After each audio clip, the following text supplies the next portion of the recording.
Hello everyone, welcome to atomic English the Hindu daily vocab and editorial analysis class में आपका बहुत बहुत स्वागत है। आज बेटा मैं बहुत खुश हूँ। Today I am very happy, super delighted for reason क्या है?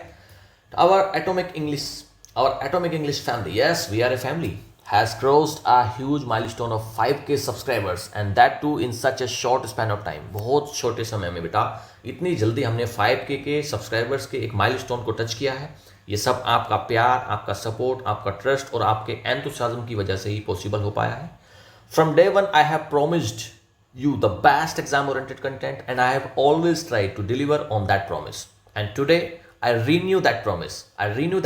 That I will keep giving you the best content possible always. A lot of powerful and exciting content is on the way. Editorial, vocabulary, grammar, MCQs, practice sets और भी बहुत कुछ आने को है बेटा। तो चैनल पर बने रहिए और लगातार सीखने की अपने इस प्रयास को जारी रखिए। मैं फिर से कहना चाहता हूं, I once again want to repeat, your atomic English is going to be the number 1 English learning platform in India. Thank you so much for your love and support, keep learning बेटा। चलिए भाई, अब class को शुरू करते हैं आज की। आज तो बहुत अच्छा दिन है यार, 5K सब्सक्राइबर आपने इतना जल्दी पूरा करवाया ना बेटा, मुझे मज़ा आ गया भाई। मैंने कब यार अभी तो शुरू किया था इसको, हमने अभी तो शुरुआत की थी एटॉमिक इंग्लिश की, और इतनी जल्दी आपने 5K। ना मुझे कोई जानता है, ना मेरा कोई नाम है, ना मैं किसी बड़ी कोचिंग से जुड़ा हूँ, ना कुछ है, कुछ नहीं है भाई। सिंपल, मैं आता हूँ, पढ़ाता हूँ, चला जाता हूँ, और आपने इतना प्यार दिखाया, 5K सब्सक्राइबर इतनी जल्दी पूरा हो गया भाई, पता भी नहीं लगा। चलिए आज की क्लास को शुरू करते हैं। हमेशा की तरह हम कवर करेंगे, आज पहले पोर्शन में देखेंगे वोकैब, डेली वोकैब जो कि एडिटोरियल से रहती है, और ये पूरी की पूरी वोकैब एग्जाम ओरिएंटेड होती है। एग्जाम में आपको यहाँ से ज़रूर वर्ड्स देखने को मिलते हैं। पार्ट ऑफ स्पीच आइडेंटिफिकेशन करेंगे उसके बाद कि भाई वर्ड्स हैं क्या। देन हम देखेंगे इसके सिनोनिम्स, इसके एटोनिम्स, और इसी क्लास में आपको मिल जाएंगे idioms and phrases, phrasal verbs and one word substitution. तो वोकैब के जितने फॉर्मेट्स हो सकते हैं इस एक सिंगल क्लास में आपको डेली बेसिस पर मिल जाते हैं। सेकेंड पोर्शन में हम कवर करते हैं रीडिंग कॉम्प्रहेंशन एंड ग्रामर। सबसे पहले हम करेंगे एडिटोरियल एनालिसिस, डिटेल में द हिंदू का एक प्यारा सा एडिटोरियल उठाएंगे, उसको डिटेल में एनालाइज करेंगे, जिससे आपका रीडिंग कॉम्प्रहेंशन पार्ट स्ट्रॉन्ग होगा और आपको अनसीन पैसेज में कभी भी दिक्कत नहीं आएगी, आप उसको ईजिली समझ में आएगा और क्वेश्चंस को ईजिली आप टैकल कर सकते हैं। देन हम कॉम्प्रहेंशन एमसीक्यूज और ग्रामर एमसीक्यूज करेंगे, बिल्कुल एग्जाम वाले फॉर्मेट पर, आपको लगेगा कि आप क्वेश्चन पेपर ही सोल्व कर रहे हो। थर्ड पोर्शन में हम कवर करेंगे क्लोज टेस्ट एंड PQRS यानी कि पैराजंबल, जो कि एग्जाम पॉइंट ऑफ व्यू से एक बहुत बढ़िया प्रैक्टिस है, क्योंकि क्लोज टेस्ट और PQRS बनाना, इनको सोल्व करना ईजी नहीं होता है। कहीं ना कहीं आप मार खा जाते हो, आपको समझ में नहीं आता है। कभी कभी तो इतना खतरनाक हो जाता है भाई, बच्चे बेहोश हो जाते हैं यार, इतना खतरनाक हो जाता है, सर पकड़ लेते हैं कि भाई ये क्या हो गया, ये क्या गया। तो कोई नहीं, मेरे कुछ ट्रिक्स हैं जो मैं बताता हूँ आपको डेली बेसिस पर। और प्रैक्टिस तो भाई सबसे बढ़िया चीज़ तो प्रैक्टिस है। विदाउट प्रैक्टिस तो आप कुछ भी कर लें, कितना भी ज्ञान अर्जित कर लें, किसी काम का नहीं है। डेली बेसिस पर प्रैक्टिस बहुत ज़रूरी है। तो क्लोज टेस्ट और PQRS को जब आप मेरे साथ डेली प्रैक्टिस करते हैं तो आपकी एक पकड़ बनती है, और फिर आप उस पर मास्टरी करने के बाद आप फुल पूरे के पूरे मार्क्स इसमें सिक्योर करते हैं एग्जाम के अंदर। लास्ट पोर्शन में हम कवर करते हैं ट्रिकी एमसीक्यूज प्रैक्टिस, वोकैब की प्रैक्टिस। जो आपने स्टार्टिंग में वोकैब पढ़ी है, इसको हम लास्ट में करते हैं ट्रिकी एमसीक्यूज के साथ में प्रैक्टिस। भाई इसके बाद तो भाई पूरा का पूरा जितना आपने आज की तारीख में पढ़ा है सब कुछ रट जाता है। ऑलराइट, ये सारे बेनिफिशरीज हैं SSC के एस्पिरेंट्स, चाहे वो CGL की तैयारी करते हो, CPO, CHSL या फिर स्टेनो, या कोई भी ऐसा एग्जाम है जिसमें भी इंग्लिश आती है, उन सभी के लिए बहुत इंपॉर्टेंट है। उसके अलावा भाई बैंक की तैयारी अगर आप कर रहे हैं बच्चों, रेलवे, टीचिंग, डिफेंस जैसे NDA या CTS या फिर UPSC एस्पिरेंट्स, सभी के लिए बहुत इंपॉर्टेंट क्लास रहती है। ऑलराइट, चलिए अभी क्लास को शुरू करते हैं।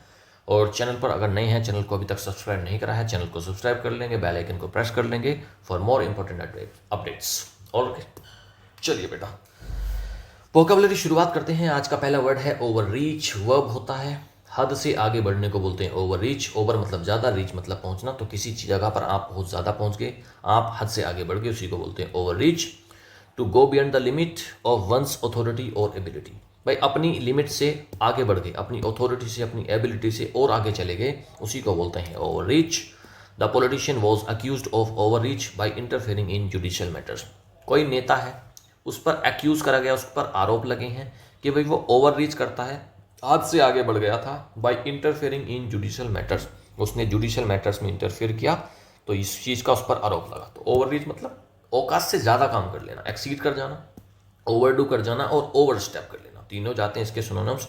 एक तरफ तो आगे बढ़ गए हैं, लिमिट्स को पार कर दिया, दूसरी तरफ लिमिट में है, रेस्ट्रेन है, रुके हुए हैं, और कंप्लाई कर रहे हैं चीज़ों को, आगे नहीं बढ़ रहे। तो ये तीनों जाते हैं इसके एंटोनिम्स मार्क करेंगे इसमें से कॉम्प्लाई, मार्क करेंगे रेस्ट्रिंग। नेक्स्ट अगला वर्ड है स्वीपिंग। एडजेक्टिव होता है व्यापक को बोलते हैं, एक्सटेंसिव है, having a wide ranging effect, बहुत बड़ा लेवल पर इफेक्ट हो रहा है किसी चीज़ में, उसी को बोलते हैं sweeping. The new law brought sweeping changes in education. नई लॉ है, नया कानून आया है और वो कैसे चेंजेस लाया है, स्वीपिंग मतलब बहुत बड़े बदलाव लाया है एजुकेशन के अंदर। ब्रॉड, एक्सटेंसिव और कॉम्प्रहेंसिव तीनों जाते हैं इसके सिनोनिम्स, मार्क करेंगे एक्सटेंसिव को, मार्क करेंगे कॉम्प्रहेंसिव को। एक तरफ तो बहुत बड़ा है, ब्रॉड है, एक्सटेंसिव चेंज आ रहा है, दूसरी तरफ नैरो बहुत पतला सा, हल्का सा, छोटा सा है, लिमिटेड है और रेस्ट्रिक्टेड है, तीनों जाते हैं इसके एंटोनिम्स। अगला वर्ड है पोर्टेंड। वर्ब होता है संकेत देने को बोलते हैं, पोर्टेंड करना, आने वाले संकट का, कोई चीज़ फ्यूचर में होने वाली है उसका हिंट दे देना, उसी को बोलते हैं पोर्टेंड करना। टू बी अ साइन और वार्निंग ऑफ समथिंग, किसी चीज़ का साइन होना, किसी चीज़ की वार्निंग होना, टिपिकली बैड चीज़ की, खराब चीज़ की। The dark clouds portend a major storm. Dark clouds क्या करते हैं, पोर्टेंड करते हैं, संकेत देते हैं किस चीज़ का, एक बड़े तूफान का, स्टॉर्म का। तो जब होता है ना तूफान आता है तो क्या होता है, काले काले बादल छा जाते हैं पूरे आकाश में, तो वो क्या करते हैं, वो पोर्टेंड करते हैं, हिंट देते हैं। फोर शेडो करना, प्रीडिक्ट करना और इंडिकेट करना, तीनों जाते हैं इसके सिनोनिम्स, मार्क करेंगे इंडिकेट को, मार्क करेंगे प्रिडिक्ट को, फोर शेडो को भी मार्क कर लेंगे, तीनों अच्छे वर्ड्स हैं। अब एक तरफ तो संकेत दिया जा रहा है पहले से ही, दूसरी तरफ इसका उल्टा हाइड करा जा रहा है, छिपाया जा रहा है, ओवरलुक यानी कि नज़रअंदाज करा जा रहा है, इग्नोर करा जा रहा है, तीनों जाते हैं इसके एंटोनिम्स। अगला वर्ड है मिनेस। नाउन भी है, वर्ब भी है, इसका मतलब होता है खतरा या फिर कोई चीज़ डरावनी है, उसको बोलते हैं मिनेस। अ थ्रेट और डेंजर, थ्रेट खतरा, डेंजर खतरा है, या फिर धमकाने को, डराने को भी बोलते हैं मिनेस करना, वर्ब के रूप में उसका ये मतलब होता है। Cyber crime is a growing menace to society. Cyber crime जो इंटरनेट पर क्राइम हो रहा है वो क्या एक ग्रोइंग मीनेस है, खतरा है किसके लिए, सोसाइटी के। मीनेस मतलब क्या, डेंजर, थ्रेट और पेरिल। पेरिल बहुत प्यारा वर्ड है, एग्जाम में कई बार आए, इसको मार्क करेंगे। थ्रेट और डेंजर का तो आपको पता है, नहीं पता है तो थ्रेट को मार्क कर सकते हैं, डेंजर तो पता होगा यार। एक तरफ तो खतरा है, डराने वाली चीज़ है कोई, दूसरी तरफ सेफ्टी है, सपोर्ट और प्रोटेक्शन, ये तीनों हो गए इसके एंटोनिम्स। अगला वर्ड है ट्रैंक्विलिटी। नाउन होता है, शांति को बोलते हैं ट्रैंक्विलिटी। द क्वालिटी और स्टेट ऑफ बीइंग काम एंड पीसफुल। भाई काम रहने के लिए, पीस लेने के लिए जो स्टेट होती है उसी को बोलते हैं tranquillity. He longed for the tranquillity of the country side. He longed for का मतलब क्या होता है, वो मतलब उसको पसंद है, वो चाहता है, लॉन्ग फॉर यानी तड़पना, तो वो क्या करता है ट्रैंक्विलिटी के लिए, of the country side. Country side मतलब जो शहर के बाहर की चीज़ होती है, उसकी ट्रैंक्विलिटी, उसकी शांति के लिए वो लॉन्ग करता है, यानी कि इच्छा करता है। कामनेस, सेरेनिटी और पीस, ये तीनों जाते हैं इसके सिनोनिम्स, मार्क करेंगे सेरेनिटी को, कामनेस और पीस का आपको पता है, एक तरफ शांति है एकदम, है ना, पीस में है सारी चीज़ें, सेरेनिटी में है, दूसरी तरफ क्योस, मतलब क्योस है, कोतूहल है, एजिटेशन में है, लड़ाई झगड़े वगैरह चल रहे हैं, डिस्टर्बेंस चल रही है, मार्क करेंगे एजिटेशन को, मार्क करेंगे क्योस को। नेक्स्ट अगला वर्ड है कॉग्निजेबल। एडजेक्टिव होता है ये, इसका मतलब होता है संज्ञेय, यानी कि क्या, clearly identifiable within jurisdiction of a court. देखो कॉग्निजेबल क्या है, कोई चीज़ अगर कोर्ट में जिसका ट्रायल चलाया जा सकता है वो क्या है, वो कॉग्निजेबल चीज़ है। क्लियरली आइडेंटिफाइएबल है कि भाई क्राइम हुआ है, उसी को बोलते हैं cognizable. It is a cognizable offence and needs police attention. ये कैसा है, एक अपराध कैसा है, ये कॉग्निजेबल, इसका ट्रायल चलना चाहिए, ये एक कानूनी अपराध है। कॉग्निजेबल यानी कि क्या, कानूनी बोल सकते हो आप इसको। एंड नीड्स पुलिस अटेंशन, और इसमें पुलिस की अटेंशन की ज़रूरत है। नोटिसेबल, डिटेक्टेबल और आइडेंटिफाइएबल, कोई चीज़ डिटेक्टेबल है, साफ पता लग रहा है कि क्राइम हुआ है, तो उसी को बोलते हैं कॉग्निजेबल। इसका उल्टा क्या रहेगा फिर, अननोटिसेबल, हिडन, छिपा हुआ, और इंटेंजिबल, मार्क कर लेंगे इंटेंजिबल को, डिटेक्टेबल को भी मार्क करेंगे। अगला वर्ड है इनेक्ट। वर्ब होता है कानून बनाने को, लागू करने को बोलते हैं इनेक्ट करना। टू मेक इनटू लॉ, एक कानून बना देना, या फिर टू परफॉर्म अ रोल, एक रोल को परफॉर्म करना, एक रूल को, एक कानून को लागू करना। Parliament will enact the new tax law सून।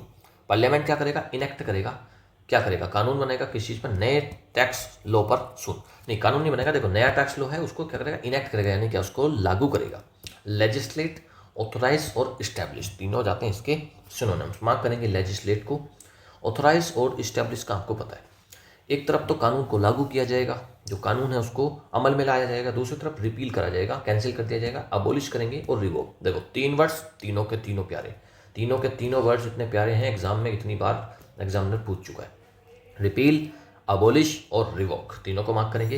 ये जो वर्ड्स मैं मार्क कराता हूँ बेटा अलग से एक नोटबुक में ज़रूर लिख लिया करें और इनको सिंगल वर्ड में इनका मीनिंग लिखा करें, जिससे कि आप आसानी से उसको रिवाइज कर पाएँ। डेली बेसिस पर आप 200-300 वर्ड्स को स्पीड में रिवाइज करेंगे, तब जाकर आपकी वोकैब मजबूत होगी। इतना आसान काम नहीं है बेटा वोकैब को मजबूत करना, पढ़ते जाओगे भूलते जाओगे, तो रिविजन तो बहुत मस्ट है। अगला वर्ड है फीबल। एडजेक्टिव होता है कमज़ोर को बोलते हैं फीबल, लैकिंग स्ट्रेंथ या फिर वीक है, कमज़ोर है, उसी को बोलते हैं feeble. His argument was feeble and unconvincing. उसके आर्ग्यूमेंट्स कैसे थे? फीबल थे, कमज़ोर थे, और अनकन्विंसिंग थे, मतलब उससे कोई कन्विंस नहीं हो रहा था, कोई मान नहीं रहा था उसको। तो आर्ग्यूमेंट कैसे थे? फीबल यानी कि कमज़ोर। Weak, frail, delicate, fragile, fragile भी बोल सकते हो आप, ठीक है। फ्रेजाइल क्या लिख दिया यार मैंने, ये फ्रेजाइल, FRAGILE, ठीक है। फ्रेजाइल भी होता है इसका सिनोनिम, मार्क भी कर लो फ्रेजाइल को, फ्रेल को मार्क करो, और डेलिकेट। तीनों वर्ड्स अच्छे हैं, मतलब सबका वही है, कमज़ोर। एक तरफ कमज़ोर है तो इसका उल्टा क्या रहेगा? स्ट्रॉन्ग, मजबूत, पावरफुल और फोर्सफुल, तीनों जाते हैं इसके एंटोनिम्स। नेक्स्ट अगला वर्ड है रेजिस्टेंस। नाउन होता है, प्रतिरोध को बोलते हैं। द एक्ट ऑफ अपोजिंग और विदस्टैंडिंग, किसी को आप अपोज कर रहे हो, किसी के खिलाफ खड़े हो रहे हो, उसी को बोलते हैं रेजिस्टेंस करना, रेजिस्ट करना, चीज़ों को विरोध दिखाना। The protesters offered strong resistance. Protesters हैं विरोध, जो प्रदर्शक हैं, विरोध प्रदर्शक हैं, उन्होंने क्या करा? ऑफर करा, एक स्ट्रॉन्ग रेजिस्टेंस, विरोध दिखाया है। अपोजिशन, डिफायंस और स्ट्रगल, मार्क करेंगे डिफायंस को, अच्छा वर्ड एग्जाम में आता है ये। एक तरफ तो भाई विरोध दिखाया जा रहा है, अपोजिट हो रहे हैं, अपोजिशन हो रही है, दूसरी तरफ इसका उल्टा क्या रहेगा भाई? एक्सेप्टेंस है, चीज़ों को एक्सेप्ट कर लिया गया। जब चीज़ों को एक्सेप्ट कर लेंगे तब थोड़ी ना फिर कोई विरोध रहेगा या फिर कोई रेजिस्टेंस तब थोड़ी ना रहेगा, सरेंडर ही कर दिया है, और कोऑपरेशन, तीनों जाते हैं इसके एंटोनिम्स। अगला वर्ड है डेलिब्रेटिव। एडजेक्टिव होता है विचारशील को बोलते हैं deliberative. Relating to careful consideration और डिस्कशन, भाई कोई चीज़ अगर बहुत ही केयरफुली करी जा रही है, कंसिडरेशन करा जा रहा है, डिस्कशन करा जा रहा है, तो वो कैसा है? वो है deliberative. The committee followed are deliberative process. Committee है, उसके सामने कोई प्रोजेक्ट है या कुछ भी है, कोई एक प्लान है, तो उसको कैसे उसने करा है? कंसीडर उसने करा है, उसको फॉलो कैसे करा? उसने एक डेलिब्रेटिव प्रोसेस लगाया, उस पर बहुत दिमाग लगाया, बहुत केयरफुल कंसीडर किया उसको, थॉटफुल है। रिफ्लेक्टिव है और कंसल्टेटिव, तीनों इसके हो जाते हैं सिनोनिम। एक तरफ तो विचारशील है, दूसरी तरफ इम्पल्सिव है, मजबूरी में कर दिया है, हेस्टी, जल्दबाजी में, और रैश, तीनों हो जाते हैं इसके एंटोनिम्स। मार्क करेंगे इम्पल्सिव को, हेस्टी और रैश, तीनों ही अच्छे वर्ड्स हैं, तीनों को ही मार्क कर लेंगे। अगला वर्ड है बारिंग। प्रीपोजिशन है और ये कंजंक्शन भी है। इसका मतलब होता है को छोड़कर, एक्सेप्ट फॉर या इफ नॉट फॉर। बारिंग का मतलब होता है एक चीज़ को छोड़कर, उसके अलावा। Barring any delays we will arrive by 5 PM। अगर डिले नहीं हुआ, उसको छोड़कर, डिले को छोड़कर हम कब पहुंच जाएंगे? 5 बजे तक पहुंच जाएंगे। एक्सेप्ट उसको छोड़कर, उसके अलावा, सेव फॉर और एक्सक्लूडिंग, ये तीनों हो जाते हैं इसके सिनोनिम्स। अब एक तरफ एक्सक्लूडिंग है तो इसका उल्टा हो जाएगा इंक्लूडिंग, या फिर प्लस उसके साथ में और अलॉन्ग विद उसके साथ में, तो छोड़कर या फिर उसके उल्टा क्या हो जाएगा? साथ में, तीनों जाते हैं इसके एंटोनिम्स। इसके एंटोनिम्स इतने इंपॉर्टेंट नहीं है, सिनोनिम्स भी इंपॉर्टेंट नहीं है, बस आप बारिंग का मतलब समझ जाओगे, उससे भी आपका काम चल जाएगा।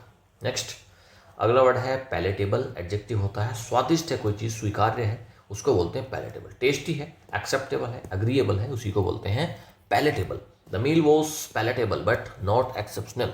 मील कैसी थी? पैलेटेबल थी, टेस्टी थी, बट नॉट एक्सेप्शनल, कोई ऐसी खास नहीं थी। टेस्टी, अग्रीएबल और एक्सेप्टेबल, टेस्टी, अग्रीएबल और एक्सेप्टेबल, तीनों जाते हैं इसके सिनोनिम्स। अब एक तरफ तो स्वादिष्ट है, स्वीकार्य है, दूसरी तरफ इसका उल्टा अनपैलेटेबल, टेस्टलेस, जिसमें कोई टेस्ट ही नहीं है, और अनएक्सेप्टेबल, जिसको स्वीकार नहीं करा जा सकता, तीनों जाते हैं इसके एंटोनिम्स। अगला वर्ड है पॉलिश्ड। वर्ब होता है निगरानी करने को बोलते हैं polished. To maintain order and enforce rules. अच्छा, पुलिस क्या काम करती है? पुलिस निगरानी का ही तो काम करती है, तो ये बस क्या है? पॉलिश्ड का मतलब क्या होता है? मेंटेन करना ऑर्डर को, एनफोर्स करना रूल्स को। The area was heavily polished during the event. Event हो रहा था तो एरिया को कैसे करा गया? हैविली पॉलिश्ड करा गया, मतलब निगरानी में रखा गया। सुपरवाइज्ड, रेगुलेटेड और कंट्रोल्ड, ये तीनों जाते हैं इसके सिनोनिम्स। एक तरफ तो भाई सुपरवाइज करा जा रहा है, रेगुलेट करी जा रही है चीज़ें, निगरानी में रखी जा रही है, दूसरी तरफ निगलेक्ट कर रखा है, उसको बिल्कुल नज़रअंदाज कर रखा है, इग्नोर है, और ओवरलूड है, तीनों जाते हैं इसके एंटोनिम्स। चलिए भाई आगे बढ़ते हैं। वर्ड्स हमने कंप्लीट किए, अब हम करते हैं इडियम्स एंड फ्रेजेस। और वीडियो अगर आपको अच्छी लग रही है, अभी तक जितने बच्चे देख रहे हैं, अभी के अभी वीडियो को लाइक करेंगे, तब हम आगे बढ़ते हैं। चलिए इडियम्स एंड फ्रेजेस शुरू करते हैं। और आज का पहला वर्ड है बीट होलो, बुरी तरह हराना। तो डिफीट थोरोली, भाई आपने किसी को इस तरह पीटा कि उसको खोखला कर दिया, मतलब क्या? बहुत बुरी तरह हराया आपने डिफीट करा है thoroughly. Our team beat them hollow in the finals. Final match में हमारी टीम ने क्या करा, उनको बीट दैम होलो मतलब बहुत बुरी तरह हराया। नेक्स्ट, बैक एंड कॉल, हर आज्ञा के लिए तैयार, ऑलवेज रेडी टू ओबे। अच्छा, कभी एक देखो ऐसा होता है, किसी का आपके पास कॉल आया और आपने उसको एकदम से उसको बैक कॉल किया, हाँ जी सर बताइए, तो ये क्या है, आप उसके लिए हमेशा रेडी हो, आप उसकी आज्ञा को मानने के लिए हमेशा तैयार हो। The assistant was at his boss back and call. Assistant क्या था, अपनी बॉस की, बॉस में अपोस्ट्रोफी एस लगा है, बॉस मतलब बॉस की, बैक एंड कॉल मतलब उसकी आज्ञा को मानने के लिए। तो असिस्टेंट हमेशा तैयार था कैसे, अपनी बॉस की आज्ञा मानने के लिए। बेड ऑफ रोजेस, और दूसरा है बेड ऑफ थॉर्न्स। देखो बेड ऑफ रोजेस, रोज क्या होता है, गुलाब, और थॉर्न्स क्या होता है, कांटे। तो रोजेस क्या है भाई, रोज कैसा होता है, फूल कैसा होता है गुलाब का, एकदम सॉफ्ट होता है। तो अगर कोई चीज़ सॉफ्ट है मतलब क्या, आरामदायक है, एकदम comfortable, very easy and comfortable situation है। लेकिन अगर बेड ऑफ थॉर्न्स है, कांटे भरा, तो मतलब क्या, वो कठिनाई से भरा है, यानी कि डिफिकल्ट है और पेनफुल है। Life is not a bed of roses for everyone. हर किसी के लिए लाइफ आसान नहीं होती है, कंफर्टेबल नहीं होती है। The managers job has become a bed of thorns lately. Manager की जो जॉब थी वो क्या बन गई, बेड ऑफ थॉर्न्स, यानी कि परेशानी वाली, डिफिकल्ट बन गई बाद में। शुरुआत में ठीक था मैनेजर की जॉब, बाद में डिफिकल्ट बन गई। तो बेड ऑफ रोजेस और बेड ऑफ थॉर्न्स मुझे लगता है वो आपको परमानेंट याद हो गए हैं, दोनों आपको याद रहेंगे। नेक्स्ट, अगला है फ्रेजल वर्ब्स हम कवर करेंगे। कम राउंड, विजिट करना या फिर change opinion.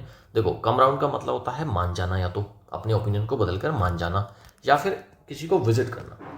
She will come round to your view eventually. वो क्या है, आपको देखते ही जरूर आएगी। तो आना मतलब विजिट करना, come round, okay. Crop up, appear unexpectedly. Crop up का मतलब क्या होता है, कोई चीज़ अचानक से सामने आ गई, क्रॉप अप, या फिर पॉप अप भी इसको बोल सकते हो। Some issues cropped up at the last moment. कुछ इश्यूज क्रॉप अप हुए मतलब सामने आए अचानक से, लास्ट मोमेंट पर आए। कट डाउन का मतलब होता है रिड्यूस करना है, तो सबको बताओ, कट डाउन कर दो, किसी चीज़ को कम कर दो, घटा दो, ठीक है, उसी का मतलब होता है, कट डाउन का मतलब होता है reduce. He was told to cut down on sugar. उसको क्या कहा गया है कि भाई आप कट डाउन करो, रिड्यूस करो अपना शुगर का इनटेक। केव इन का मतलब होता है सरेंडर करना, कोलैप्स कर जाना, झुक जाना या फिर गिर जाना, ढह जाना। अंडर प्रेशर ही फाइनली केव्ड इन। प्रेशर में वो क्या हो गया, झुक गया या फिर उसने सरेंडर कर दिया। अब हम कवर करते हैं वन वर्ड सब्सटीट्यूशंस। देख रहे हो बेटा एक सिंगल क्लास में आपको कितना कुछ मिलता है। पहला वर्ड है यूफेमिज्म, नरम शब्द, mild word use in place of an offensive one. देखो कोई चीज़ है, एक बात को कहने के कई लहजे होते हैं, कई ढंग होते हैं। एक तो होता है कि एक वर्ड को बहुत हार्श तरीके से कह दो कि भाई ये ऐसे हो गया। एक होता है बहुत प्यार से, बहुत हल्के शब्द में लाइटली किसी चीज़ को, किसी बात को बोल देना, उसी को बोलते हैं euphemism. Passed away is a euphemism of died. Died का मतलब होता है मर गया। कहते हैं ना कोई मर गया, ऐसे नहीं बोलते कि भाई मर गया, कहते हैं कि वो ख़त्म हो गए या फिर वो चले गए। इस तरीके से हम वर्ड यूज़ करते हैं। ये जो लाइट वर्ड्स हम यूज़ कर रहे हैं, ख़त्म हो गए, वो चले गए, तो ये क्या है, पास्ड अवे, यानी कि ये क्या है, एक यूफेमिज्म है, बहुत नरम शब्द है। यूफोनियस, यूफोनियस क्या होता है भाई, मधुर है, प्लेजेंट। देखो फोन, PHON, ये क्या है, ये एक सिनोनियम है, सॉरी ये रूट है किसका, ये साउंड का रूट है, ठीक है, साउंड का। तो फोन का मतलब क्या होता है, साउंड। आप फोन पे बात करते हो तो आप साउंड से ही तो बात करते हो, आप लिख के नहीं बात कर रहे हो। आप फोन का मतलब जो लिटरल मीनिंग है वो है साउंड से। यूफोनियस अगर कोई चीज़ है तो मतलब क्या, कोई चीज़ मधुर है, प्लेजेंट साउंड है ना, बहुत अच्छी साउंड है, उसी को बोलते हैं यूफोनियस। हर यूफोनियस वॉइस सूद्ड एवरीवन। उसकी जो प्यारी वॉइस थी ना, उसकी जो मधुर एकदम सौम्य वॉइस थी, वो कैसी थी, उसने क्या करा, सूद करा, सभी को एकदम खुश कर दिया। यूफोरिया, अत्यधिक आनंद को बोलते हैं euphoria. A feeling of intense happiness, बहुत ज़्यादा आपको कभी खुशी हो रही है, बहुत हैप्पीनेस, ब्लिसफुल स्टेट में अगर आप हैं तो वो क्या है, यूफोरिया है, काफ़ी आनंद हो रहा है आपको, फील हो रही है। The victory created a sense of euphoria in the crowd. Victory ने क्या करा, क्रिएट करा एक सेंस ऑफ यूफोरिया, बहुत ही extreme feeling of happiness in the crowd, crowd यानी कि भीड़ में। इवानेसेंट, इवानेसेंट एक क्षणिक को बोलते हैं, evanescent lasting for a very short time, जो चीज़ बहुत छोटे से समय पर चलेगी ना, इवानेसेंट होता है।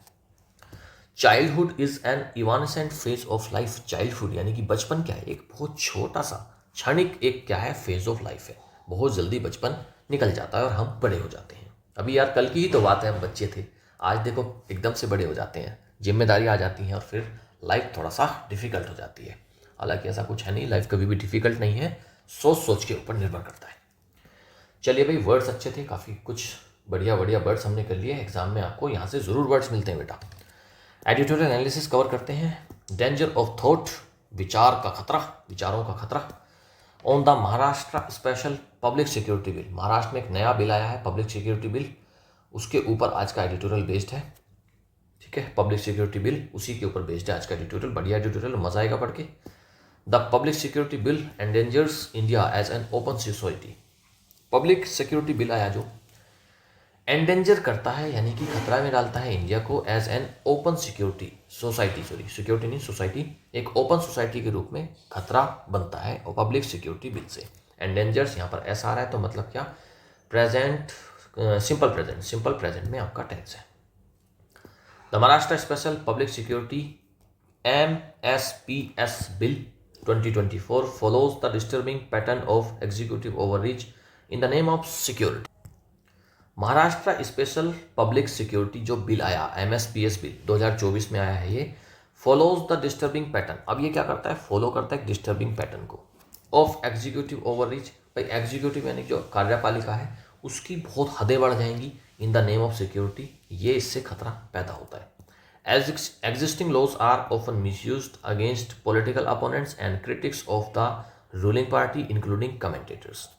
जो एग्जिस्टिंग लॉज हैं, जो पहले ही चल रहे हैं, are often misused against political opponents and critics. देखो पहले से जो कानून चल रहे हैं ना, उनको यूज़ करा जाता है, मिसयूज़ करा जाता है, यूज़ क्या मिसयूज़ करा जाता है उनको, किसके खिलाफ, पॉलिटिकल अपोनेंट, जो पॉलिटिकल विरोधी हैं उनके खिलाफ यूज़ करा जाता है, जो क्रिटिक्स हैं, जो आलोचक हैं, उनके खिलाफ यूज़ करा जाता है, जो भी पार्टी का आलोचक है, अपोनेंट है, उसके खिलाफ पुराने जो कानून हैं इस टाइप के उनको यूज़ करते हैं, इंक्लूडिंग कमेंटेटर्स के खिलाफ भी यूज़ करते हैं। पिंक कलर में आपको मिलेगा सब्जेक्ट और ग्रीन कलर में आपको मिलेगी वर्ब, तो आप इनको चेक करते रहें साथ के साथ। चार्जेस आर, अब देखो चार्जेस क्या है, प्लूरल, तो इसके लिए फिर आ रहा है। चार्जेस आर ऑफन वेग and sweeping and the process itself becomes the punishment in many of these cases. Charges कैसे हैं, वेग हैं, बिल्कुल स्पष्ट नहीं है, ये क्या है, क्लियर नहीं है। स्वीपिंग है, काफ़ी ज़्यादा, स्वीपिंग मतलब क्या, बहुत एक्सटेंसिव है, बड़े पैमाने पर चार्जेस लगे हुए होते हैं। एंड द प्रोसेस, और जो प्रोसेस है, itself becomes the punishment in many of the cases. और जो प्रोसेस है ना, ये अपने आप में कैसा है, पनिशमेंट बन जाता है बहुत सारे केसेस में। गिवन दिस पैटर्न, अब ये जो पैटर्न है, the move by Maharashtra Mahayuti government led by the BJP to create an entire law to criminalize a certain kind of thought portends danger to freedom and democracy. ये जो move है ना, महाराष्ट्र की Mahayuti government जो ये मूव कर रही है, ये जो बिल ला रही है, लेड बाय द बीजेपी, जो बीजेपी लेड करती है इस गवर्नमेंट को, to create an entire law to criminalize a certain kind of thought. एक ऐसा लॉ बनाया जा रहा है एक ऐसा लॉ बनाया जा रहा है जिससे कि भाई क्रिमिनलाइज करा जाएगा लोगों के ऊपर केस चलाया जा सकता है एक सर्टेन काइंड ऑफ थॉट के होते। भाई कोई आप कोई विचार रखते हो, उस चीज़ पर, एक थॉट पर केस चलाया जा सकता है। पोर्टेंट्स डेंजर, और ये क्या करता है, हिंट दे रहा है कि भाई एक डेंजर है फ्रीडम पर भी और एक डेमोक्रेसी पर भी। भाई विचारों पर क्या आप कर सकते हो, किसी के कोई विचार है, मान लो किसी भी व्यक्ति के कुछ भी विचार है, उसके पर्सनल है, उससे सोसाइटी में कोई ऐसा नहीं है कि बहुत हिंसा हो गई है, क्या हो गया, उसके विचार हैं, लेकिन उस चीज़ पर अगर उसको क्रिमिनलाइज कर दिया जाएगा तो ये एक खतरा है डेमोक्रेसी के लिए भी और फ्रीडम के लिए भी। Chief minister Devendra Fadnavis has said that the new law would only target those who try to undermine the constitutional order, but the possibility, indeed the probability of its misuse is apparent। Chief minister Devendra Fadnavis जो महाराष्ट्र के chief minister हैं, has said that, उन्होंने कहा, has said आया तो इसका मतलब present perfect है। The new law would only target, उन्होंने कहा कि जो नया लॉ आ रहा है ना, जो नया कानून आ रहा है, वो केवल टारगेट किनको करेगा, those who try to undermine the constitutional order, जो संवैधानिक ढांचे को गिराने की कोशिश करेगा, जो कानून से खिलवाड़ करेगा, केवल उसको हम केवल सजा देने के लिए इसका यूज़ करेंगे। बट द पॉसिबिलिटी, लेकिन जो ये तो उन्होंने कहा है, ये तो चीफ मिनिस्टर ने कहा है, but the possibility, Indeed the probability, जो पॉसिबिलिटी है, जो प्रोबेबिलिटी है, वो किस चीज़ की है, of its misuse is apparent, कि भाई इसका मिसयूज होगा, ये बिल्कुल अपरेंट है, बिल्कुल क्लियर है। द स्टेट सेज, अब स्टेट क्या सिंगुलर है तो यहाँ पर सेज यूज़ करा है और सिंपल प्रेजेंट में आपका टेंस है। The state says that it is seeking to prevent Maoist from brainwashing youth, professionals and civil servants through front organisations. State says मतलब राज्य सरकार ने क्या कहा है कि भाई ये जो है ना, ये जो बिल हम ला रहे हैं, it is seeking to prevent, इससे प्रिवेंट होंगे माओइस्ट, जो माओवादी लोग हैं उनको प्रिवेंट करा जाएगा, उनको ठीक करा जाएगा। किस चीज़ से? वो ब्रेन वॉश करते हैं यूथ का, उस चीज़ का बचाव करा जाएगा, प्रोफेशनल्स का और सिविल सर्वेंट्स का, इन सब का जो ब्रेन वॉश कर देते हैं उसका बचाव इस बिल के थ्रू, इस कानून के थ्रू किया जाएगा। थ्रू फ्रंट ऑर्गेनाइजेशन, ये फ्रंट ऑर्गेनाइजेशन के थ्रू जो माओइस्ट करते हैं ब्रेन वॉशिंग, उसका बचाव इससे करा जाएगा। As in the proposed law, जैसा कि लॉ में, कानून में प्रपोज्ड है, which is now awaiting the assent of the governor before coming into force, जो अभी वेट कर रहा है किस चीज़ का, कि भाई असेंट, असेंट का मतलब होता है सहमति, किस चीज़ की? गवर्नर की सहमति चाहिए before coming into force, force में आने से पहले। The state government can declare any suspect organisation as an unlawful organisation. अगर ये कानून आ जाता है तो स्टेट गवर्नमेंट, जो राज्य सरकार है, वो डिक्लेयर कर सकती है, कैन डिक्लेयर किसी भी सस्पेक्ट, किसी भी संदिग्ध को, कोई भी संदिग्ध ऑर्गेनाइजेशन अगर है तो उसको वो एक अनलॉफुल, गैर कानूनी ऑर्गेनाइजेशन डिक्लेयर कर सकती है। कैन के साथ डिक्लेयर आया, कैन के साथ, कैन क्या है? मॉडल, और मॉडल के साथ में क्या आती है? हमेशा वर्ब की फर्स्ट फॉर्म आती है। मॉडल के साथ में अगर बी आ जाएगा तो फिर वर्ब की थर्ड फॉर्म आएगी। ठीक है जी, इतना बस याद रखना, मॉडल की दो ही तरीके से हो जाता है ये। Offences under the proposed law include membership of such organizations, fundraising on their behalf, managing or assisting them, and committing unlawful activities. Offences are under the proposed law. जितने भी offences under the proposed law ये काम कर रहे हैं, ये जो कानून है इसके अंदर जिनको भी अपराध माना जा रहा है उसमें इंक्लूड है, उसमें शामिल है मेंबरशिप ऑफ सच ऑर्गेनाइजेशन। इस टाइप के ऑर्गेनाइजेशन की मेंबरशिप अगर आप ले रहे हैं तो आप भी ऑफेंडर हैं। फंड रेजिंग अगर कर रहे हैं आप उनके बिहाफ पर तब भी आप ऑफेंडर हैं। आप अगर मैनेज कर रहे हैं, असिस्ट कर रहे हैं उन लोगों को तो भी आप ऑफेंडर हैं। एंड कमिटिंग अनलॉफुल एक्टिविटीज़, और उसके साथ अगर आप कोई काम कर रहे हो मिलकर तब भी आप क्रिमिनल हैं, ऑफेंडर हैं। तो ये इस बिल के अंदर लिखा गया है। The bill's focus is on people and organisations that act as a front for Maoist and what is unlawful is so broadly defined that anyone can be its target. Bill का जो focus है लोगों पर और organisations पर है, that act at a front of for Maoist, जो भी माओइस्ट के फ्रंट में काम करते हैं उनके लिए ये, उन पर ये फोकस करता है। एंड व्हाट इज अनलॉफुल, और क्या गैर कानूनी माना जाता है, is so broadly defined that anyone can be its target, कि इसका कोई भी टारगेट बन सकता है, किसी को भी टारगेट बनाया जा सकता है। Among other things, according to the bill, unlawful is any action taken by an individual or organization, whether by committing an act or by words either spoken or written or by sign or by visible representation or otherwise, which constitute a danger or menace to public order, peace and tranquility. कह रहा है कि भाई और चीज़ों को छोड़िए, according to the bill, bill के अकॉर्डिंग, भाई और चीज़ों को छोड़िए, हम जो कह रहे हैं, लोग जो कह रहे हैं उस चीज़ को छोड़िए।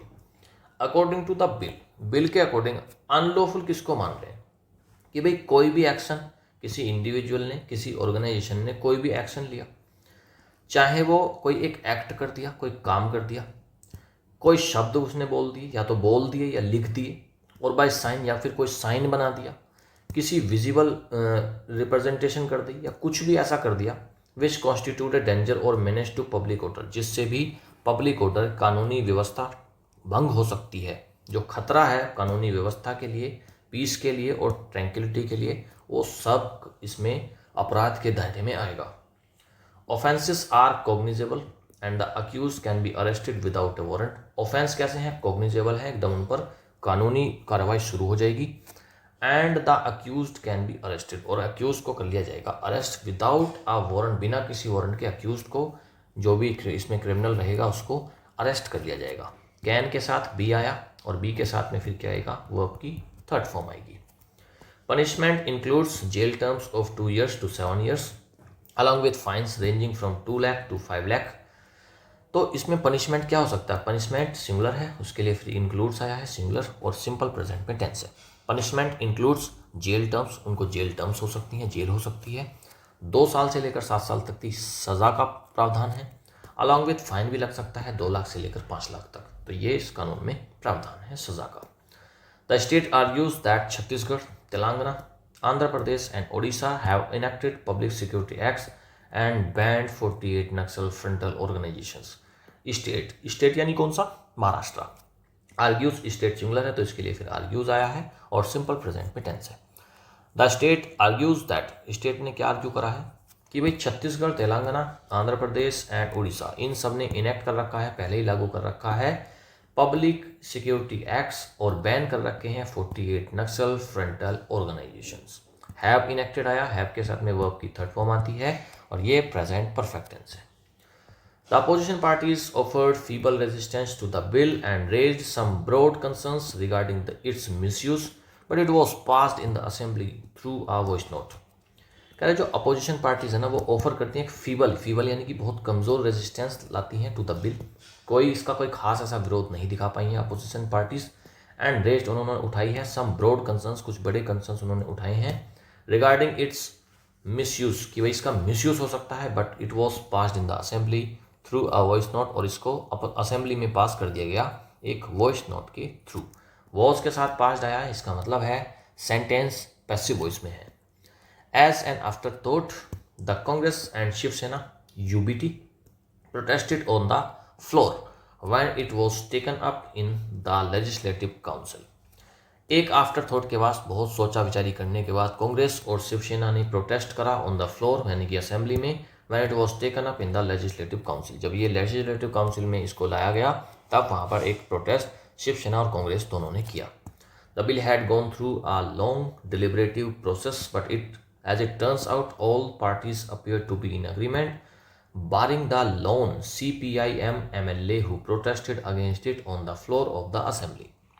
कह रहे कि भाई जब ये बिल आया ना, had gone through a long deliberative process, बहुत लंबी इसमें चर्चा चली, उसके प्रोसेस के थ्रू ये गया, but as it turns out, लेकिन जैसे ये बाहर आया, all parties appear to be in agreement, और सारी की सारी पार्टीज, जैसे इसको पास करने की बात आई, सारी की सारी parties appeared to be in agreement, सारे के सारे अग्रीमेंट में दिखे, barring the lone CPI, barring मतलब को छोड़कर, एक्सेप्ट किसको छोड़कर, लॉन सीपीआईएम एमएलए। लोन का मतलब क्या है भाई, यहाँ पर लोन का मतलब होता है अकेला, अलोन होता है, अलोन इसी से तो बना है, लोन मतलब अकेला, तो लोन का मतलब अकेला, सिंगल, तो अकेला उसी से बनता है। तो सीपीआईएम के एमएलए अकेला एमएलए था, हु रिप्रेजेंटेड अगेंस्ट इट, जिसने इसके अगेंस्ट, सॉरी रिप्रेजेंटेड नहीं, हु प्रोटेस्टेड अगेंस्ट इट, जिसने इसके खिलाफ प्रोटेस्ट किया on the floor of the assembly, assembly के अंदर। तो केवल एक एमएलए ने इसका अपोज किया, बाकी सब लोग अग्रीमेंट में दिखे। The idea that thought and speech, howsoever unpalatable they might be to the ruling establishment, should be policed, poses a great danger for India as an open society। जो idea है ना कि भाई जो थॉट्स एंड स्पीच, हाउसओवर अनपैलेटेबल, ये कितनी भी unpalatable है। अनपैलेटेबल का मतलब क्या है भाई, पैलेटेबल क्या होता है, स्वीकार्य है कोई चीज़, अनपैलेटेबल चाहे वो कितनी भी अस्वीकार्य है। ये आइडिया कि भाई चाहे थॉट्स एंड स्पीच है, चाहे वो कितनी भी अस्वीकार्य हैं, they might be to the ruling establishment, वो रूलिंग एस्टेब्लिशमेंट के हिसाब से होनी चाहिए, शुड बी पॉलिस्ड, इसकी निगरानी करनी चाहिए। ये वाली बात पोज करती है grave danger for India as an open society, एक ओपन सोसाइटी में इंडिया के लिए एक ग्रेव डेंजर पोज करती है, खड़ा करती है, बहुत ही सीरियस डेंजर। अब बेटा ये यहाँ पर वर्ब है पोजिस, सिंपल प्रेजेंट में टेंस है, लेकिन आप मुझे ये बताओ इसका सब्जेक्ट क्या है, इसका सब्जेक्ट क्या है। ये दा से लेकर द आइडिया, एक आइडिया जो कि भाई थॉट एंड स्पीच, इसको एक्सप्लेन करेगा आइडिया को कि भाई क्या, बेसिकली अगर मैं एक वर्ड में बताऊं तो इसका जो सब्जेक्ट है वो है ये आइडिया, सब्जेक्ट आइडिया है ना, तो ये जो आइडिया ये पोज करता है ग्रेव डेंजर, लेकिन आइडिया को एक्सप्लेन करा है इतने सारे वर्ड्स के साथ। द आइडिया, कि आइडिया कैसा, दैट थॉट एंड स्पीच, कि भाई थॉट और स्पीच हाउसओएवर पैलेटेबल, चाहे वो कितनी भी अनपैलेटेबल है, they might be to the ruling establishment, उनको रूलिंग एस्टेब्लिशमेंट के हिसाब से होना चाहिए, शुड बी पोलिस्ड, इसको पोलिस करना चाहिए। ये आइडिया है, कैसा आइडिया है कि भाई थॉट और स्पीच चाहे जैसी भी है, शुड बी पोलिस्ड, उसको निगरानी करना चाहिए। यहाँ तक इसका पूरा का पूरा सब्जेक्ट वाला एक ये क्लोज है। उसके बाद फिर पोजिस यहाँ पर इसकी वर्ब है, ठीक है जी। तो इतना बड़ा भी सब्जेक्ट कभी कभी हो जाता है। चलिए भाई, अच्छा ट्यूटोरियल था, काफ़ी कुछ पढ़ने को मिला, सीखने को मिला, और बीच बीच में ग्रामर के रूल्स भी हमने कुछ चीज़ें देख ली, कॉन्सेप्ट्स। अब हम करते हैं comprehension MCQs. What is the central concern raise by the editorial, editorial के द्वारा कौन सा सेंट्रल कंसर्न रेज करा गया है regarding the Maharashtra special public security MSPS bill. It fails to address the threat of Maoism effectively, नहीं कुछ नहीं है। It gives excessive powers to the governor, governor की पावर की तो कोई बात नहीं है। It poses a threat to freedom and thought of expression, C option correct हो जाएगा। ये क्या करता है, इट पोजेस अ थ्रेट, एक खतरा है किस चीज़ के लिए, फ्रीडम ऑफ थॉट और एक्सप्रेशन के लिए। सी ऑप्शन करेक्ट है भाई। विचार रखने पर भी अगर सज़ा हो रही है आजकल तो फिर तो ये बहुत बड़ी डेमोक्रेसी के लिए तो खतरा है ही। Which of the following best describes how the bill defines unlawful activity. भाई इसमें से क्या बताएगा अनलॉफुल एक्टिविटी के बारे में। Any physical act against the government, काटो। Any written or spoken word against the constitution, constitution की कोई बात नहीं। एक एक्शन, कोई वर्ड, कोई sign perceived to threaten public order, हाँ ये है, इसको अनलॉफुल एक्टिविटी में इसको बिल के अंदर रखा गया। थर्ड का सेकेंड का सी ऑप्शन एकदम करेक्ट है। How did the opposition in Maharashtra respond to the MSPS bill during the its passage.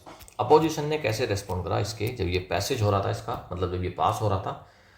They united strongly to oppose it in both houses, नहीं ऐसा कुछ इसका अपोजिशन तो इन्होंने कुछ खास नहीं दिखाई। They raised detailed legal objections and blocked the vote, नहीं कुछ ब्लॉक नहीं करा भाई। क्या ब्लॉक करा इन्होंने, कुछ भी नहीं करा। सारे लोग तो अग्रीमेंट में दिख रहे थे, केवल एक CPIM का MLA दिख रहा था अगेंस्ट में। तो they showed weak resistance and protested only later, हाँ जब ये पास हो रहा था तब इन्होंने कुछ नहीं करा, बाद में हो हल्ला इन्होंने किया था। सी ऑप्शन एकदम करेक्ट है। ग्रामर MCQs करिएगा, आपको ग्रामेटिकली करेक्ट सेंटेंस बताना है। हल्का ही क्वेश्चन ये है, इसको आप आराम से फाइंड कर लेंगे, पढ़िएगा इसको। Charges is often vague and sweeping in many of these cases. Charges are often vague and sweeping in many of these cases. Charges has been vague and sweeping in many of the cases. Charge often are vague and sweeping in many of these cases. देखो charges आया, plural है तो plural के लिए इस क्या कर रहा है, काट दो। Charges are often vague and sweeping in many of these cases, ये तो ठीक लग रहा है। Charges has been आ गया, काट दो। चार्ज यहाँ पर सिंगुलर है और यहाँ पर आर आ गया, इसको काट दो। एक ही ऑप्शन बचता है बी, यही ऑप्शन हमारा करेक्ट आंसर है। हल्का सा क्वेश्चन था लेकिन इसमें भी कभी कभी घूम जाते हैं। Choose the correct form, correct form आपको बतानी है। The bill dash in the assembly through a voice note, in the blank का क्वेश्चन है, बताओ बिल क्या हो गया। हेड पास, हेड के साथ में तो पास्ड आता है, काटो। Passed, the bill passed in the assembly through, the bill passed नहीं, सिंपल नहीं आएगा, पासिस भी नहीं आएगा, वॉस पास्ड आएगा। पैसिव में सेंटेंस को बनाएंगे, ये इसका करेक्ट वो है format. The bill was passed in the assembly through a voice note, ये ऑप्शन करेक्ट है। स्पॉट करना है आपको error. Among other things according to the bill unlawful is any action taken bye an individual or organisation whether by committing an act or by words either spoken or written or by sign or by visible representation or otherwise. बताओ बेटा, पूरा का पूरा पढ़ो, काफ़ी लंबा sentence है लेकिन आजकल आ जाते हैं भाई लंबे लंबे सेंटेंस भी। तो बताओ इसको क्या है भाई, जल्दी बताओ, जल्दी एकदम स्पीड में। क्या इसमें एरर है, बताओ बेटा। 4 ऑप्शन है, चारों में से बताओ कौन सा इसमें एरर हो जाएगा। आप इसमें according to the bill should be as per bill, आप इसमें अकॉर्डिंग टू द बिल को एज पर बिल कर दोगे भाई। अकॉर्डिंग टू द बिल कहाँ है, अमंग अदर थिंग्स, दूसरी चीजों को में according to the bill, bill के अकॉर्डिंग, तो ये तो ठीक है यार, इसमें एज पर बिल करने की क्या जरूरत है, काटो इसको। इज एनी, अब दूसरा क्या है, बाई साइन और by visible representation or otherwise is redundant. Redundant का मतलब होता है अनावश्यक, सुपरफ्लुअस, फालतू। तो ये फालतू लग रहा है आपको, पढ़ो इसको एक बार पूरा, तब देखते हैं फालतू है क्या। ये अनलॉफुल को बताएंगे any action taken by the an individual or organisation whether by committing an act or by words either spoken or written or by sign. अब यहाँ से आ जाएगा or by sign or by visible representation or otherwise. तो ये ठीक है यार, इसमें क्या गड़बड़, इसमें तो कुछ गड़बड़ नहीं है। इतना तो इसमें एक्सप्लेनेशन दिया है ना कि क्या क्या हो सकता है, तो इसको डिटेल में बताया इसमें, ठीक है। तो ऑर्गेनाइजेशन को प्लूरल में बना दो, कहाँ है ऑर्गेनाइजेशन, ये रहा, कोई एक इंडिविजुअल या फिर कोई है ऑर्गेनाइजेशन, वेदर बाय कमिटिंग। तो इसको आप ऑर्गेनाइजेशंस क्यों करोगे भाई, इंडिविजुअल है, ऑर्गेनाइजेशन एक भी तो हो सकता है, तो प्लूरल करने की क्या इसमें ज़रूरत है, कोई ज़रूरत नहीं है, काटो। तो भाई यहाँ पर निकला इतने बड़े सेंटेंस में नो एरर, डी ऑप्शन एकदम करेक्ट है। चलिए अब हम करते हैं cloze test. Fill in the blanks in the passage below, यहाँ पर करना है। पढ़िएगा इसको एक बार जल्दी से, फिर मैं कराता हूँ।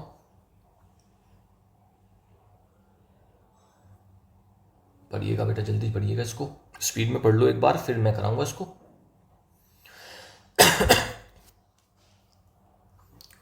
चलिए आप इसको पोज करेंगे और पोज करके पढ़ना, मैं आगे बढ़ाता हूँ। The Maharashtra government has propose the MSPS bill with the stated aim of countering Maoist among youth professionals। Maharashtra government ने प्रपोज करा है MSPS bill with the stated aim, aim क्या है कि वो काउंटर करेंगे माओइस्ट क्या, माओइस्ट रिक्रूटमेंट को कम करेंगे नहीं, माओइस्ट वैंडलिज्म जो तोड़फोड़ करते हैं उसको कम करेंगे नहीं, डिस्कशन को कम नहीं, माओइस्ट का प्रोपेगेंडा कम करेंगे अमंग यूथ एंड प्रोफेशनल। ये ऑप्शन एकदम करेक्ट है। However critics argue that the vague and expensive definition of what constitutes unlawful activity could be used to dash dissent. लेकिन क्या है, जो क्रिटिक्स हैं, जो आलोचक हैं, वो आर्ग्यू करते हैं कि जो वेग अस्पष्ट और एक्सपेंसिव डेफिनेशन जो दी गई है अनलॉफुल एक्टिविटी की कुड बी यूज टू, उसको किस चीज़ के लिए यूज़ करा जा सकता है, डिसेंट। किस चीज़ की डिसेंट, क्या करने के लिए, बताओ भाई, क्या करने के लिए डिसेंट में उसका यूज़ किया जा सकता है। Use to promote dissent, promote करने के लिए डिसेंट को, एम्पलीफाई करने के लिए, क्रिमिनलाइज करने के लिए, टॉलरेट करने के लिए। बताओ भाई, भाई डिसेंट क्या होता है, डिसेंट होती है असहमति। तो असहमति को क्या भाई, किसी चीज़ से किसी को असहमति है तो उस चीज़ को अनलॉफुल एक्टिविटी बताकर कुड बी यूज टू क्या करना, उसको प्रमोट करना नहीं, उसको एम्पलीफाई करना और बढ़ाना नहीं, उसको टॉलरेट करने के लिए, टॉलरेट तो ऐसे ही कर लेते, कानून बनाने की क्या जरूरत थी उसमें, उसको क्रिमिनलाइज करने के लिए, कोई अगर असहमति है सरकार की तो उसको क्रिमिनलाइज करने के लिए इसको यूज कर सकते हैं। तो बी ऑप्शन एकदम करेक्ट है। Offences under the law are cognizable, ये जो जितने भी ऑफेंस हैं वो कैसे हैं, कानून तरीके से उन पर कार्रवाई करी जा सकती है, दंडनीय है। कॉग्निजेबल का मतलब दंडनीय है, हाँ सही वर्ड अब मिल गया। कॉग्निजेबल क्या होता है, दंडनीय। Offences under the law are cognizable and individuals can be arrested without a dash. Offence जो है वो दंडनीय है, कॉग्निजेबल है, और इंडिविजुअल्स को अरेस्ट कराया जा सकता है विदाउट किसी एक परमिट के बिना। अच्छा, पुलिस को परमिट चाहिए होता है क्या, परमिट चाहिए होता है पुलिस को कि भाई ये हमारा परमिट बनवा लिया हमने, अब हम अरेस्ट करेंगे, नहीं। चार्ज के बिना नहीं, स्पीच देती है क्या पुलिस अरेस्ट करने से पहले, नहीं। विदाउट अ वारंट, बिना किसी वारंट के हम अरेस्ट कर लेते हैं। मूवीज़ में आपने देखते नहीं, पहले मूवीज़ आती थी उसमें पुलिस अरेस्ट करने आती थी किसी को, तो एकदम से वो कहता था वारंट दिखाओ पहले, कि भाई वारंट है तुम्हारे पास अरेस्ट करने के लिए, तो वारंट, ठीक है जी। वैसे भी पुलिस बिना वारंट के अरेस्ट तो अभी तक तो नहीं करती थी, अब होने लग जाए तो बात अलग है। चलिए आगे बढ़ते हैं, PQRS को कवर करते हैं। रीअरेंज करना है इसको एक कोहेरेंट सेंटेंस, कोहेरेंट टू यानी कोहेरेंट का मतलब है मीनिंगफुल।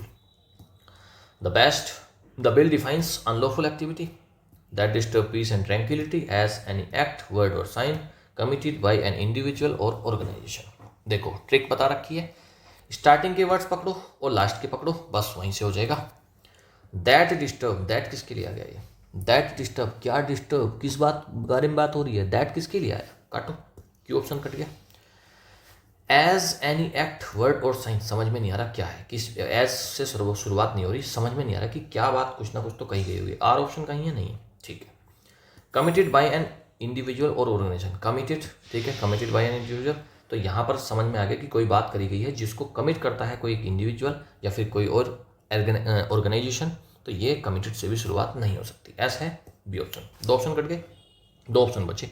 एलिमिनेशन से 50% काम आपका हो गया। अब अगर आप आंख बंद करके भी तुक्का मार दोगे ना यहाँ पे, तब भी आपके चांस है कि आप 50% आपका क्वेश्चन ठीक हो जाएगा। लेकिन हमें तुक्का नहीं मारना बेटा, हमें तो पूरा का पूरा सोल्व करना है। तो चलिए एक बात समझ में आ गई, शुरुआत होगी पी से, शुरुआत होगी पी से। The bill defines unlawful activity, ठीक है, उसके बाद आर है दोनों में, तो फिर समझ में आ गया। The bill defines unlawful activity as any act, word or sign, किसी एक एक्ट के। भाई जो विल है वो डिफाइन करता है अनलॉफुल एक्टिविटी को, कैसे कि भाई कोई एक एक्ट, कोई वर्ड या फिर कोई साइन, ये हो सकता है अनलॉफुल एक्टिविटी। और फिर इसके बाद क्या करेगा, पी आर, और इसके बाद क्यू आएगा या एस आएगा, ये देखना है। That disturb peace and tranquillity or committed by an individual or organisation. देखो ये जो एक्ट है, ये जो वर्ड है, ये जो साइन आया, अब इसको कौन कर रहा है ये तो नहीं पता लग रहा ना, तो committed by an individual or organisation, तो पी आर एस, और लास्ट में आएगा जो डिस्टर्ब करता है पीस एंड ट्रैंक्विलिटी, तो P R S Q is the correct sequence. A option is the correct answer. नीचे आंसर की है, पीडीएफ से मिल जाएगी, पीडीएफ टेलीग्राम में मिल जाएगी, और टेलीग्राम का लिंक मिल जाएगा आपको डिस्क्रिप्शन में वीडियो की। ज़रूर चैनल इसको पीडीएफ के चैनल टेलीग्राम के चैनल को आप ज़रूर वहाँ पर उसको ज्वाइन करेंगे। वहाँ पर बहुत प्यारी चीज़ें मैं करता रहता हूँ, वहाँ पर पीडीएफ तो डेली वहाँ पर अपलोड होती ही है, और भी चीज़ें वहाँ पर अवेलेबल होती रहती हैं। चलिए भाई हम आगे बढ़ते हैं और हम करते हैं vocab practice with tricky MCQs. Video का सबसे इंपॉर्टेंट पार्ट है ये, और इसको करने के बाद तो आपको सारी चीज़ें ऑटोमेटिकली रट जाती हैं। और the best synonym for over reach, over reach के लिए बेस्ट सिनोनिम क्या है? ओवर रीच का मतलब होता है एक्सीड कर जाना चीज़ों को, ए ऑप्शन ही करेक्ट हो जाएगा। ओवर रीच का मतलब होता है कि आप चीज़ों में लिमिट से आगे चले गए, एक्सीड कर गए, तो इसका ए ऑप्शन ही करेक्ट हो जाएगा। Next, which word is most opposite? Opposite पूछा है स्वीपिंग का, स्वीपिंग का अपोजिट बता दो बेटा। स्वीपिंग का मतलब क्या होता है? एक्सटेंसिव, लिमिटेड, वास्ट या फिर एब्सोल्यूट? भाई एक्सटेंसिव, अपोजिट तो इसका एक्सटेंसिव होगा, बहुत बड़े पैमाने पर अगर कोई चीज़ हो रही है तो वो कैसी है? स्वीपिंग है। तो लिमिटेड, वास्ट, एब्सोल्यूट, बताओ इनमें से कौन सा है? भाई एक्सटेंसिव बड़ा पैमाना है, वास्ट बड़ा है, एब्सोल्यूट बड़ा है, तो इसमें लिमिटेड ही हो जाएगा। अपोजिट पूछा है ना, तो फिर ये लिमिटेड बी ऑप्शन करेक्ट है। Which of the following words best relates to a warning or foreshadowing event? Warning है, वही फोरशेडिंग इवेंट है। फोरशैडोइंग, पहले से ही फोरशैडो करा जा रहा है, आपको बताया जा रहा है। तो कंसील, छिपाने का मतलब नहीं है, इम्प्लाई नहीं, रिजोल्व नहीं। पोर्टेंट का मतलब होता है एक पहले से ही वार्निंग मिल जाना, साइन मिल जाना। बी ऑप्शन करेक्ट है, हिंट मिल जाना। कॉन्स्टेंट, थ्रेट और डेंजर है, उसको क्या बोलते हैं? मीनेस, ट्रूस, साल्वेशन या फिर हेवन? ए ऑप्शन करेक्ट हो जाएगा, मीनेस को बोलते हैं खतरा। ए ऑप्शन एकदम करेक्ट है। नेक्स्ट, एंटोनियम आपको बताना है ट्रैंक्विलिटी का। ट्रैंक्विलिटी का एंटोनियम, ट्रैंक्विलिटी क्या होती है? ट्रैंक्विलिटी क्या होती है? शांति, शांति को ही तो बोलते हैं। हार्मनी, सेरेनिटी, क्योस या फिर साइलेंस? हार्मनी, सेरेनिटी और साइलेंस, तीनों के तीनों इसके सिनोनिम। क्योस, दंगा, झगड़ा, ठीक है, कौतूहल, तो इसका सी ऑप्शन एकदम करेक्ट रहेगा। पूछा है एंटोनियम ट्रैंक्विलिटी का, तो इसलिए फिर क्योस, सी ऑप्शन एकदम करेक्ट है। कॉग्निजेबल ऑफेंस, दंडनीय अपराध कौन से होते हैं? रेफर्स टू एन ऑफेंस, कौन से ऑफेंस कॉग्निजेबल होते हैं, दंडनीय होते हैं? That is punishable by fine only, जिस पर केवल आप फाइन लगा सकते हो, इसको बोलेंगे? नहीं। दैट रिक्वायर्स नो एफआईआर, जिसमें किसी एफआईआर की जरूरत नहीं, तो उसको दंड कैसे दोगे? काटो। That is not legally recognise, नहीं ये भी नहीं है, डी ऑप्शन ही बचा, वही हमारा आंसर हो जाएगा। और इसको पढ़ लेते हैं। That is legally recognizable and arrestable without warrant, बिना वारंट के जिसमें अरेस्ट करा जा सकता है, वो होते हैं कॉग्निजेबल ऑफेंस। वैसे तो वारंट के बाद भी अरेस्ट करा जाता है, तो वो वही तो कॉग्निजेबल ही होते हैं। तो विदाउट वारंट वाली बात की जरूरत नहीं है, जो अरेस्टेबल है और जो रिकॉग्नाइजेबल है, यही आपका करेक्ट आंसर है। डी ऑप्शन करेक्ट है, विदाउट वारंट की कोई जरूरत नहीं है इसमें। To formally pass a law is to, formally अगर आप किसी एक लॉ को पास करते हो तो आप क्या करते हो? इनेक्ट करते हो, रिएक्ट करते हो, कॉन्ट्रैक्ट करते हो या फिर डिस्ट्रैक्ट करते हो? भाई रिएक्ट करने का मतलब क्या? आप रिएक्शन दे रहे हो। कॉन्ट्रैक्ट मतलब सिक्योर रहे हो। डिस्ट्रैक्ट यानी इधर उधर भटका रहे हो। ये ऑप्शन करेक्ट हो जाएगा भाई। इनेक्ट, लागू करना, पास करना किसी कानून को, वही होता है इनेक्ट। ये ऑप्शन करेक्ट है। फीबल का मतलब पूछ रहा है, मोस्ट नियरली, मोस्ट नियरली का मतलब होता है सिनोनिम। फीबल का मतलब पूछ रहा है, फीबल का मतलब होता है कमजोर यानी कि वीक। ये ऑप्शन ही करेक्ट हो जाएगा। शार्प, एजाइल और फेरोशियस, तीनों गलत हो जाएंगे। Which word means organised opposition or pushback? भाई ऑर्गेनाइज्ड अपोजिशन है, पुशबैक है, उसको क्या बोलते हैं? Resistance, obedience, agreement, compliance. ये ऑप्शन करेक्ट हो जाएगा।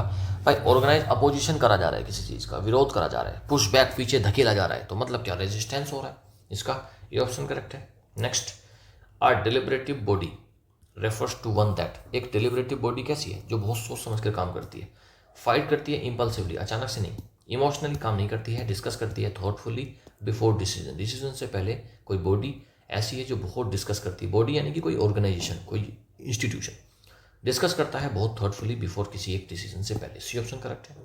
बारिंग का मतलब क्या होता है? बारिंग का मतलब होता है छोड़कर, को छोड़कर, इंक्लूडिंग नहीं है, प्लस नहीं है, अलॉन्ग विद नहीं है, एक्सेप्ट फॉर, उस चीज को छोड़कर, बारिंग दिस। ओके, बी ऑप्शन, इसमें बी ऑप्शन करेक्ट हो जाएगा। सिनोनिम पूछ रहा है भाई पैलेटेबल का। पैलेटेबल का पहले तो बताओ, ऑफेंसिव, डिलीशियस, ड्राई या फिर कंटेमिनेटेड? पैलेटेबल का मतलब होता है टेस्टी, कोई चीज़ बहुत टेस्टी है, एग्रीएबल है, उसको बोलते हैं पैलेटेबल। तो डिलीशियस ही हो जाएगा इसमें, तो बी ऑप्शन एकदम करेक्ट हो जाएगा।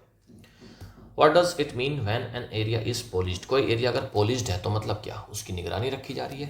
तो left, unguarded, regularly cleaned, maintain and low enforcement, owned by citizen. देखो अनगार्डेड नहीं है, रेगुलरली क्लीन की बात तो नहीं है, मेंटेन करा जाता है, उसमें लो एन्फोर्समेंट, सी ऑप्शन ही हमारा करेक्ट हो जाएगा।